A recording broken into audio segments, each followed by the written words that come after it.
Hello കുട്ടീസ്, ഇന്ന് നമുക്ക് fresh ആയിട്ടുള്ള ആവോലി ഇട്ടിക്കണേ. നമുക്ക് 2 തരം മസാല വെച്ചിട്ട് 2 തരം പൊരി ഉണ്ടാക്കിയാലോ. വളരെ സിമ്പിളായിട്ടും അതേപോലെ ഹെവി ആയിട്ടുള്ള മസാല വെച്ചിട്ട് ആദ്യം നമ്മൾ 2 ആവോലി എടുത്തിക്കണേ. അത് നമുക്ക് നല്ല പോലെ ഒന്ന് കഴുകി വൃത്തിയാക്കി എടുക്കണം. അതിൻ്റെ ഇടയ്ക്കിൻ്റെ കൈയൊക്കെ ഒന്ന് മുറിയായി, അതൊന്നും കുഴപ്പമില്ല, അതൊക്കെ സാധാരണയാണ് കേട്ടോ. പിന്നെ അതിലേക്ക് നമുക്ക് വെളുത്തുള്ളിയും അതേപോലെ തന്നെ വലിയ ഉള്ളി, തക്കാളിയും, കരിവേപ്പിൻ്റെ ഇല, പച്ചമുളകും അരച്ച മസാല ഇതേപോലെ മീനിലേക്ക് ഇട്ട് കൊടുക്കുക. പിന്നെ നാരങ്ങ നീരും ചേർത്ത് കൊടുക്കുക. പിന്നെ അതിലേക്ക് മഞ്ഞൾപ്പൊടിയും മുളകും പൊടിയും കുറച്ച് മല്ലിപ്പൊടിയും പിന്നെ നമുക്ക് ഉപ്പ് ചേർത്ത് കൊടുക്കുക. പാകത്തിനൊരു നുള്ളു വെളിച്ചെണ്ണ ഒഴിച്ചു കൊടുക്കുക. ഇവിടെ നല്ലപോലെ കായാക്കി എടുക്കുക. ഈ കായം മീനൊക്കെ നല്ല ടേസ്റ്റ് വേണമെങ്കിൽ നമുക്ക് കായം തേച്ചതിന് ശേഷം ഒരു അരമണിക്കൂറെങ്കിലും നമ്മൾ മാറ്റി വെക്കണം. ആ മീനിലേക്കൊക്കെ നല്ലോണം കായം പിടിക്കണം. അപ്പോഴേ മീൻ പൊരിച്ച രസം ഉണ്ടാവുകയുള്ളൂ. അപ്പോൾ നല്ലോണം അരമണിക്കൂർ കഴിഞ്ഞ ശേഷം ചൂടായ വെളിച്ചെണ്ണയിലേക്ക് ആദ്യം കുറച്ച് കരിവേപ്പിനില ചേർത്ത് കൊടുക്കുക. കരിവേപ്പിനിലൊക്കെ നല്ലൊന്ന് മൂത്ത് വരുന്ന സമയത്ത് നമ്മൾ മീനൊന്ന് നിരത്തി കൊടുക്കുക. ആ മീനൊന്ന് നിരത്തുന്ന സമയത്ത് തീ നല്ല സ്പീഡ് വേണം. മീൻ ചട്ടിയിലേക്ക് എത്തിയതിന് ശേഷം നമുക്ക് സ്പീഡൊന്ന് കുറച്ച് കൊടുക്കാം. എന്നിട്ട് ചെറിയ തീയിലൊരു ഭാഗം നല്ല പോലെ ഒന്ന് വേവിച്ചെടുക്കുക. എന്നിട്ട് നമുക്കൊന്ന് മറിച്ചിട്ട് കൊടുക്കുക.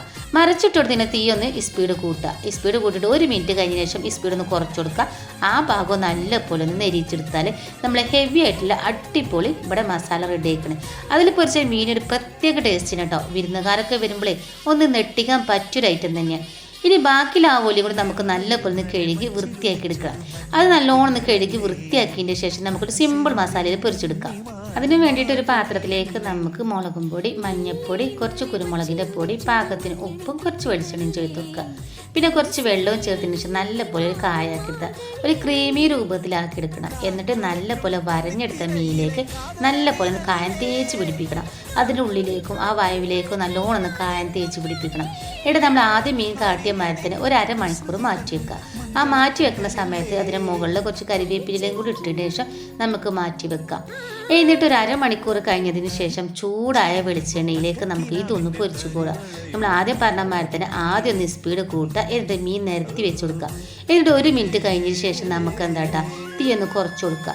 എന്നിട്ട് നമുക്ക് നല്ലോണം ആ ഭാഗം ഒന്ന് നെരിയിപ്പിച്ചെടുക്കുക. അതിന് ശേഷം ഒന്ന് മറിച്ചിട്ട് കൊടുക്കുക. തീ ഒന്ന് സ്പീഡ് കൂട്ടി കൊടുക്കുക. 1 മിനിറ്റ് കഴിഞ്ഞ ശേഷം നമുക്ക് തീ ഒന്ന് കുറച്ച് കൊടുക്കുക. ആ ഭാഗം നല്ല പോലെ ഒന്ന് നെരിയിപ്പിച്ചെടുക്കുക. ഇപ്പം 2 പൊരി ഇവിടെ റെഡി ആയിക്കണം അല്ലേ. നല്ല ഹെവി ആയിട്ടുള്ള മീൻ മസാല റെഡി ആയിക്കണം. വളരെ സിമ്പിളായിട്ടുള്ള മീൻ മസാല റെഡി ആയിക്കണം. രണ്ടും അടിപൊളി ടേസ്റ്റാണ്. പിന്നെ മീൻ പ്രത്യേകിച്ച് ടേസ്റ്റ് ഉണ്ടാവാൻ കാരണം നല്ല ഫ്രഷ് ആയിട്ട് മീനാണ്.